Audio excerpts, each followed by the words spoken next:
हाँ मित्रों, शुभ रात्रि।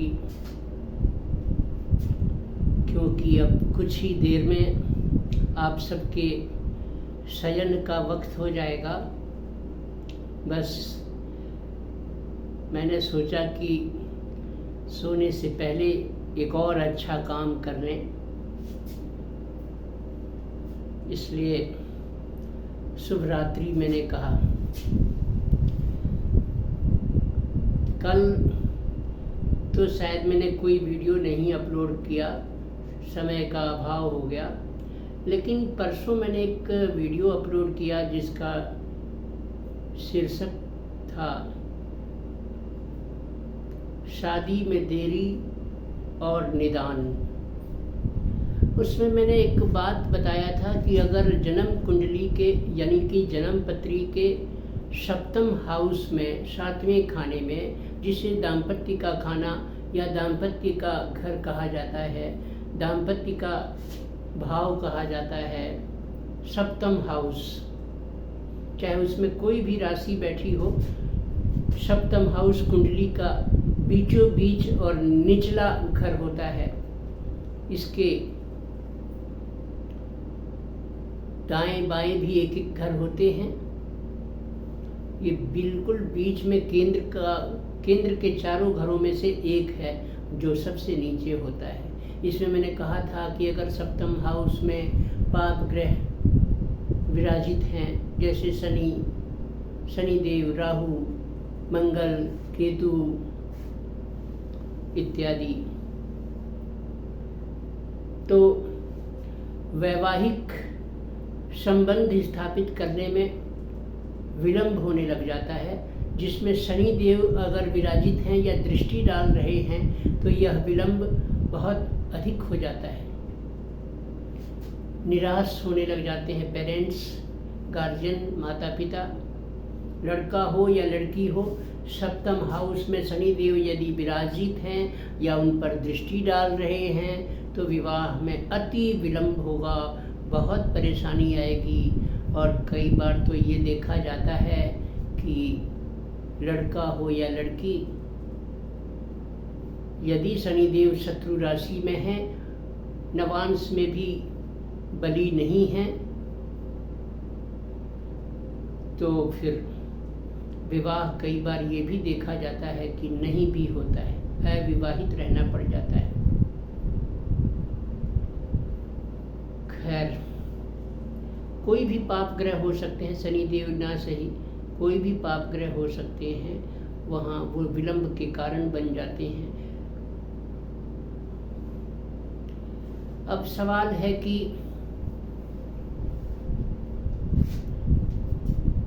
यदि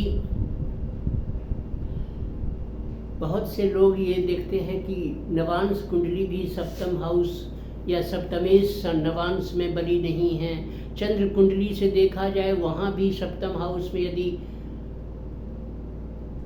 कोई इस प्रकार के ग्रह बैठे हैं जो शनि हैं, राहु हैं, केतु हैं, मंगल इत्यादि हैं, तो वो देर होने लग जाती है। ये बिल्कुल पक्की बात है।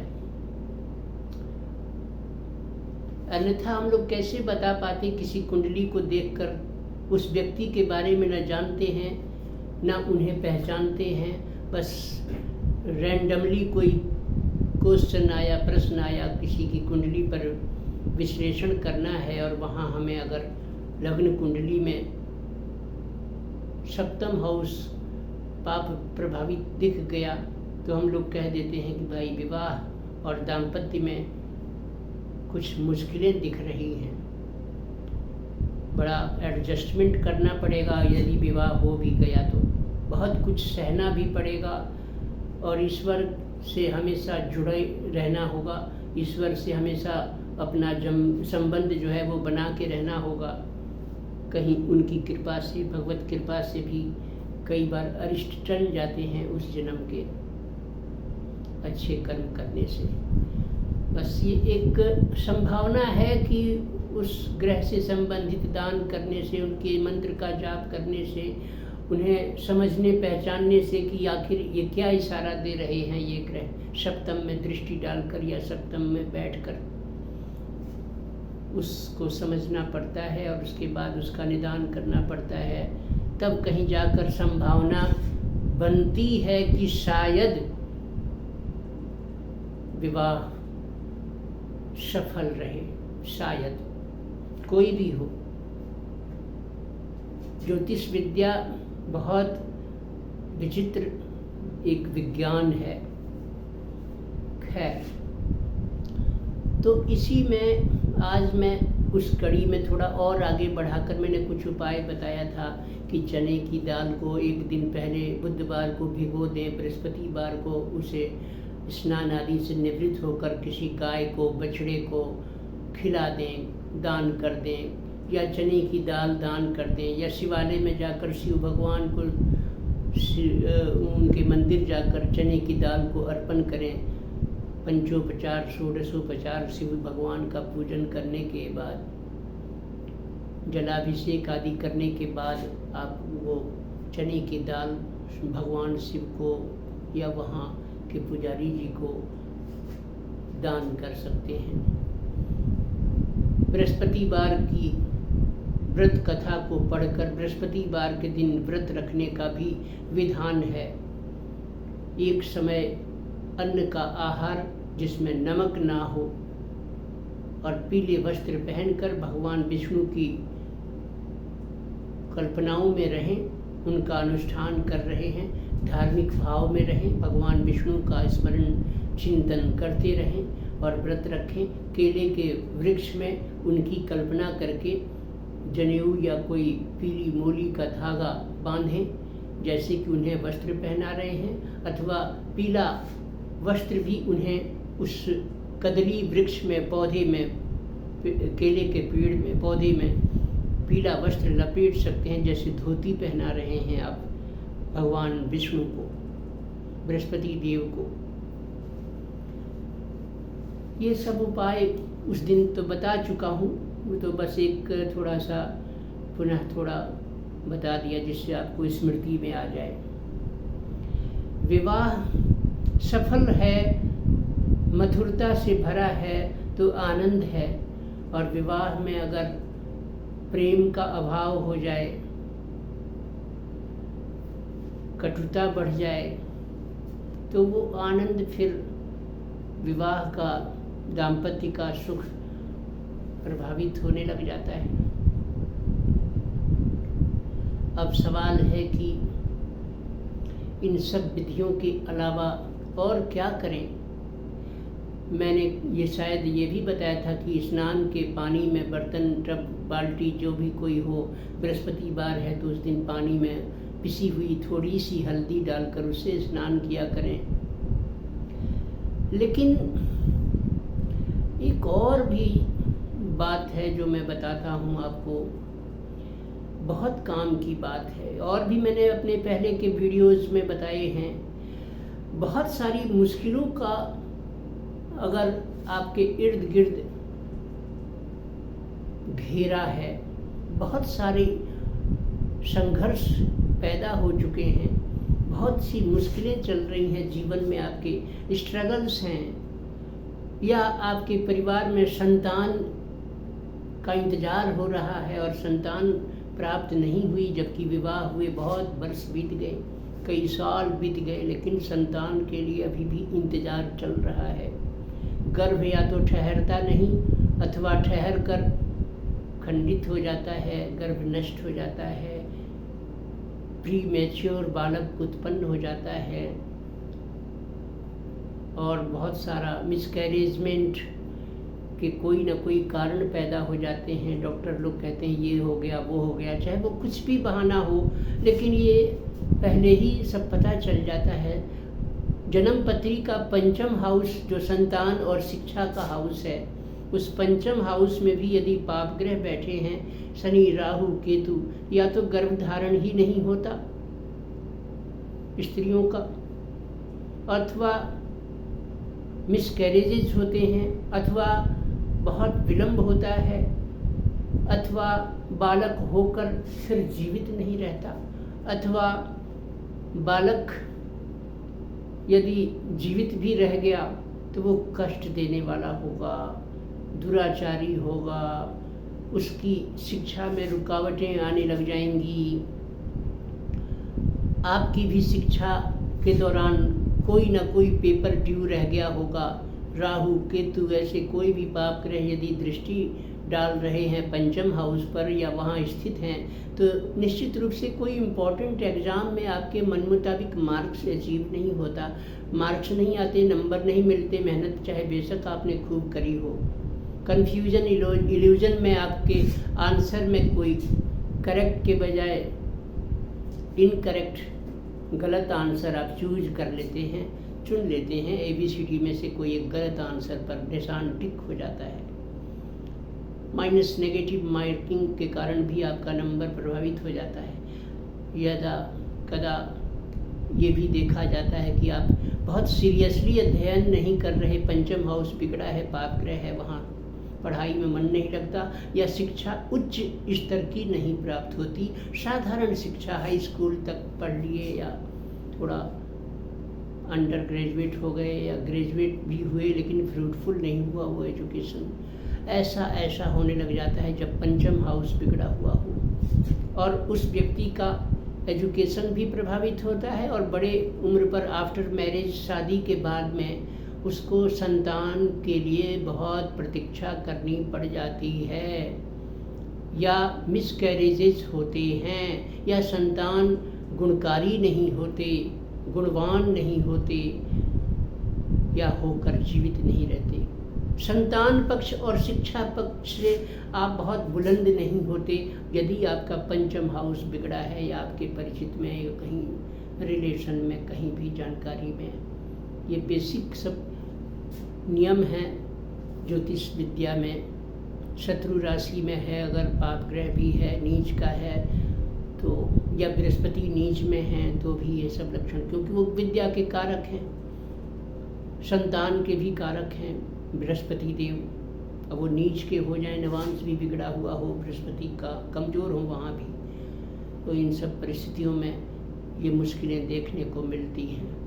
खैर ये तो रही ज्योतिष की बात और उपायों की बात, लेकिन उसी कड़ी में और आगे बढ़ते हुए मैं आपके जीवन में चाहता हूँ कि कुछ ऐसा एक उपाय बता दिया जाए जिससे आपकी जिंदगी की बहुत सारी समस्याओं का हल आराम और सहजता से निकलता रहे, सॉल्यूशंस कुछ न कुछ मिलते रहे। प्रॉब्लम्स हैं कोई बात नहीं, लेकिन समाधान करें। इधर उधर के समाधान करने, 50 प्रकार के एक्सपेरिमेंट करने और ट्रीटमेंट आजमाने से तो अच्छा है कि बहुत सुलभ एक बात बताता हूँ वो कर लिया कीजिए। देखिए क्या होता है, जैसे अपने माता और पिता होते हैं ना, गार्जियन, कुछ हम लोग गलती भी करते हैं तो गार्जियन माता पिता हमें तत्क्षण तो बचाने की चेष्टा में जुट जाते हैं, बेशक बाद में हमें डांट लगाएं कि ये तुमने क्यों किया, ऐसा क्यों किया, वैसा क्यों किया, गलती क्यों की। भले ही बाद में वो डांटेंगे लेकिन एक बार तत्क्षण वो चाहते हैं कि बालक को मेरे आराम हो, इसकी चिंता कम हो, बचाने की चेष्टा करते हैं, बेशक उसका बालक दोषी ही क्यों ना हो। तो ये माई बाप का देखिए रहम है, स्नेह है। उसी तरह से है हमारी कुल देवी माता जो हमारी माँ है, लौकिक माता और पारलौकिक माता। हमारे कुल कुटुंब परिवार के पीढ़ियों पहले कभी, अगर आप इस जन्म में आपको स्मरण नहीं है कि आपकी कुल देवी कौन है, कुल देवता कौन है, इसका मतलब बहुत लंबे समय से आपके परिवार के लोग, माता पिता या कोई लोग बेखबर हैं। कुल देवी तक को आपका ज्ञान आपको नहीं है कि आपकी कुल देवी या आपके कुल देवता कौन है। इसका मतलब आप माँ बाप को भी ये हैबिट नहीं है वो उनको ढूंढना, खोजना, उनकी पूजा करना, इसीलिए आप नहीं जानते। तो कुल देवी या कुल देवता ये आपके सिस्टम में, बॉडी में इनबिल्ट एकदम पहले से ही आपकी आत्मा में रमे हुए होते हैं, तब उस परिवार में, उस कुल कुटुंब में आपका जन्म होता है। और जन्म होते ही उस कुटुंब परिवार की देवी, कुल देवता या कुल देवी से आपका जो जीवन है वो जुड़ जाता है। आप चाहे मानते हो या नहीं मानते हो, मानना चाहिए। माँ है ना, कुल देवी है तो माँ है, वो अपनी पिता समान है कुल देवता। माता पिता त्वमेव माता च पिता त्वमेव, माँ भी तुम और पिता भी तुम हो, कुल देवी माँ। उनको अवहेलना करके, उन्हें नज़रअंदाज करके, उन्हें छोड़कर, और आप इधर उधर बहुत सारी चाहे पूजाएं क्यों ना करते हों, बेशक उनका कुछ आंशिक लाभ भी आपको प्राप्त होगा, लेकिन कुल देवी जड़ को, मूल को छोड़ दिया आपने। मूल या जड़ पर ध्यान नहीं दिया।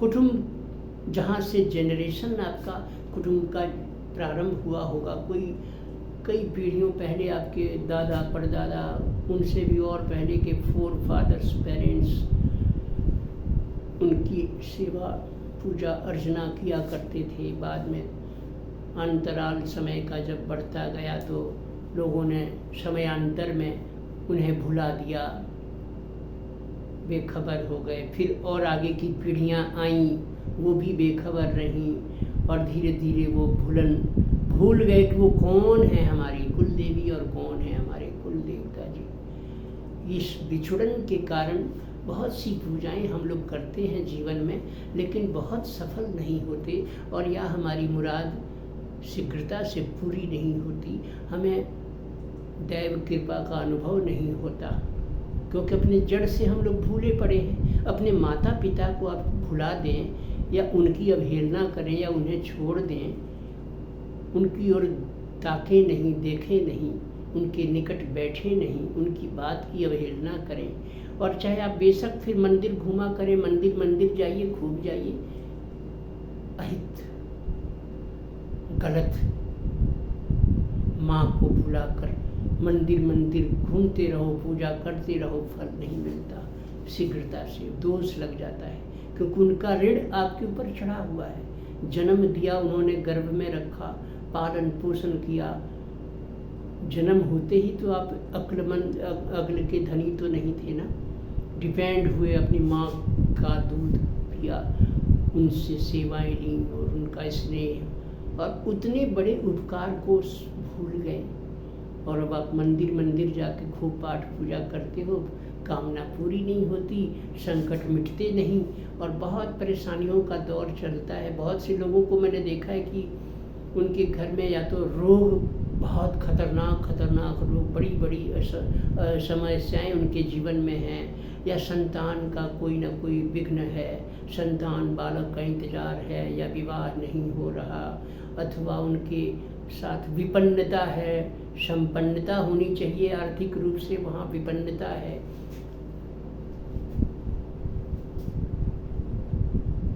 मिजरेबल स्थिति है, दयनीय स्थिति में चले जाते हैं, रोजगार के लिए दर दर भटकते हैं। बहुत से लोगों का मानसिक विकृति भी देखी गई है कुल देवता, कुल देवी अथवा उनके रुष्ट हो जाने पर। बाहर की अनेक बुरी शक्तियाँ भी आपके घर में प्रवेश करने लग जाती हैं। मान लीजिए ठीक उसी तरह से कि जैसे घर में कोई मेन गेट ना हो, दरवाज़ा ही ना हो, खुला हो, अब वहाँ तो कोई भी आएगा जाएगा, खुला है, कीट पतंग, कीड़े मकोड़े, जीव जंतु, जानवर, कुत्ते बिल्ली, कोई भी आपके घर में आएगा जाएगा, दरवाज़ा ही नहीं है। सर्प बिच्छू सब आएंगे जाएंगे, दरवाज़ा ही नहीं है, रक्षा हो कहाँ से, कोई भी घुस जाएगा। इसी तरह से जब ये कुल देवी माता जो होती हैं या कुल देवता, ये आपके घर के मुखिया हैं, अलौकिक पारलौकिक दुनिया के माई बाप हैं। ये हैं तो दुनिया है आपकी, और ये हैं तो तब आपकी और भी इष्ट देवों की पूजा सफल है, और ये हैं तो आप ईश्वर के सानिध्य की अनुभूति भी करेंगे सहजता से। और इन्हें भुला दिया, दरवाज़ा नहीं है, कोई भी आएगा, कोई भी घुसेगा, चोर लपक के सब आएंगे जाएंगे, सुरक्षा नहीं होगी आपकी। तो घर की मुखिया है माँ कुल देवी भवानी, जगदम्बा माता, कुल देवता जी पिता समान हैं, कुल के देवता हैं। पहले वो हैं, तब पहली सीढ़ी वहाँ है, तब आप ऊपर उन्नति के शिखर की ओर जा सकते हैं। पहली सीढ़ी को छोड़कर ऊपर पांव रखने की कोशिश कीजिएगा, अनबैलेंसमेंट हो जाएगा, गिर पड़ेंगे। बेशक आपको अपने कुल देवी का परिचय नहीं, कुल देवता का परिचय नहीं, पता लगाइए, नहीं है तो भी सहज उपाय है कि आप कुल देवी माँ का मन ही मन छटपटाहट के साथ, बेचैनी के साथ आपके अंदर एक डिमांड उठे, एक मांग उठे, एक बेचैनी समा जाए कि मेरी कुल देवी कुल देवता कौन है। और उसी बेचैनी में एक धूपबत्ती अगरबत्ती जलाकर कहीं भी बैठकर घर में और आप कहें कि हे मेरी कुल देवी माता, आप कहाँ हो, मैं आपको नहीं जानता, बहुत खेद का विषय है, आप अपना परिचय दो माँ, मेरे घर आओ माँ, मेरे पास आओ माँ, कैसे भी परिचय दो, स्वप्न के माध्यम से दो, हे कुल देवता जी।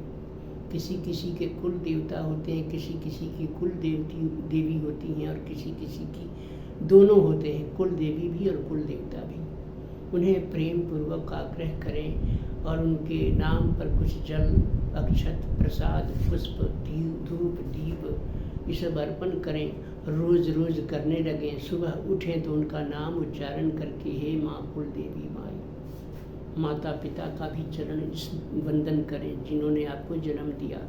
फिर कुल देवी कुल देवता हैं, प्रथम गुरु तो माता पिता हैं, तब कुल देवी कुल देवता है, उसके बाद आपके और जो इष्ट हैं उनका स्मरण आप कर सकते हैं। जब आप बारंबार उनसे आग्रह करेंगे कि हे कुल देवी माँ या हे मेरे कुल देवता, या कहीं भी आप हों अपना परिचय दीजिए, आपका धाम कहाँ है, आपकी पूजा कैसे होती है, आप कैसे प्रसन्न होते हैं, हमारे साथ रहिए, हमारे पास आइए ना प्रभु। ऐसा कह कर उन्हें आप पुष्प, प्रसाद, धूप, दीप अर्पण करें, नाम लिया करें, दिन भर कभी कभी नाम लिया करें।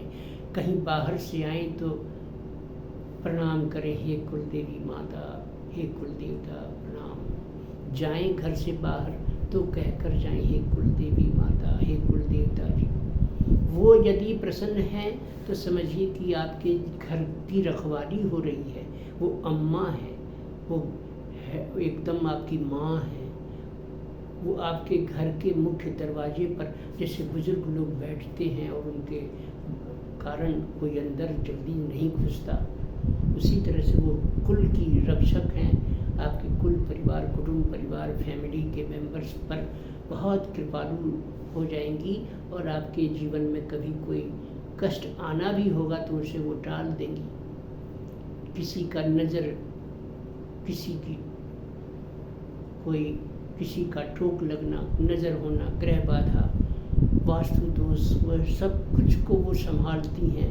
रोग होना, बीमार होना, बार बार संतान के लिए तरसना, इंतज़ार करना, ये सब कुल देवी का प्रकोप या कुल देवता का प्रकोप है।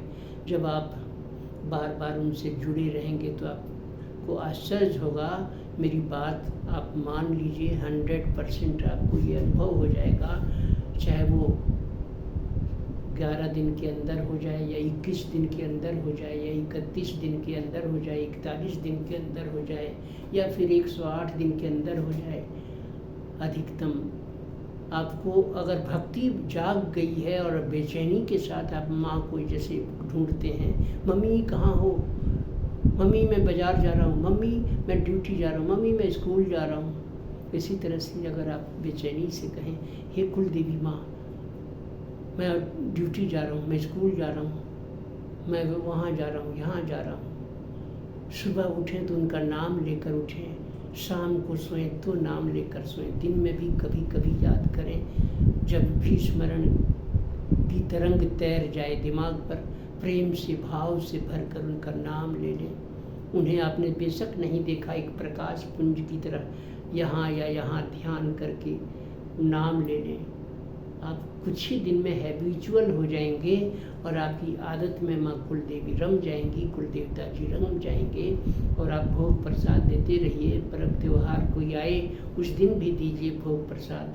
कटोरी में सफ़ेद बर्फी, गाय का दूध वगैरह सब अर्पण कर सकते हैं। घर में कोई प्रसादी बनी है, लहसुन प्याज नहीं बना है, उनके नाम पर भोजन निकाल दीजिए और उनको रख दीजिए, जल भी रख दीजिए। हे कुल देवी माँ, हे कुल देवता, ये ग्रहण कीजिए। और बाद में उस घर के पुरुष जो हैं वो उन्हें ग्रहण करें और उसके बाद कुल देवता का प्रसाद पहले वो ग्रहण करें और तब अपने परिवार के सदस्यों को दें, खिलाएं।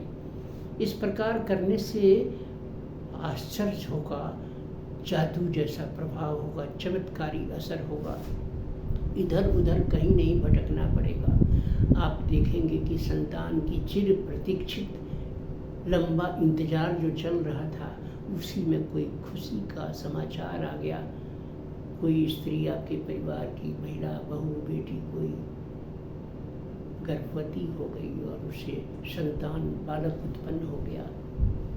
या फिर आपकी कोई बेरोजगारी की समस्या थी वो चल पड़ी, या आपके बेटे बेटियों का विवाह नहीं हो रहा था, रिश्ता अचानक तय हो गया और मधुर संबंध भी कायम रहा।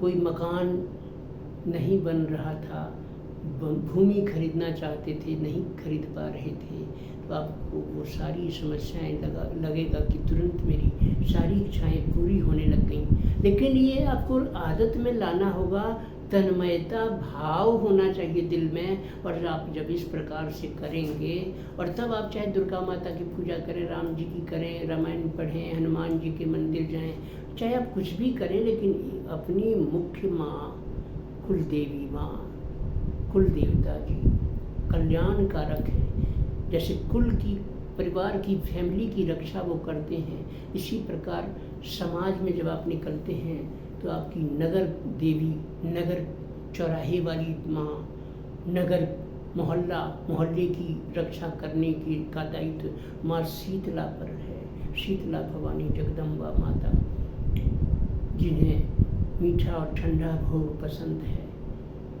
नीम के वृक्ष में उनका अस्तित्व माना जाता है। जैसे शिव जी को अभिषेक करते हैं उसी प्रकार शीतला माता का भी अभिषेक करते हैं नीम के वृक्ष में। और उसमें अगर जल में थोड़ा गुड़ घोल कर उन्हें अर्पण करें, धूप बत्ती दिखाएं, प्रेम से पुष्प इत्यादि अर्पण करें, तो नगर की देवी हैं। कोई संक्रमण, कोई वायरस, कोई महामारी फैलेगी कभी भी, अगर कोई तूफान, कोई प्राकृतिक उपद्रव पैदा होगा तो आप देखेंगे कि शीतला माँ आपके समक्ष खड़ी हैं रक्षा के लिए, आपको कुछ आँच नहीं आई। कुल देवी माता भी आपकी फैमिली को सहेजे हुए हैं। उधर बॉर्डर पर माँ शीतला को सुरक्षा दे रही है। लंका में क्या हुआ?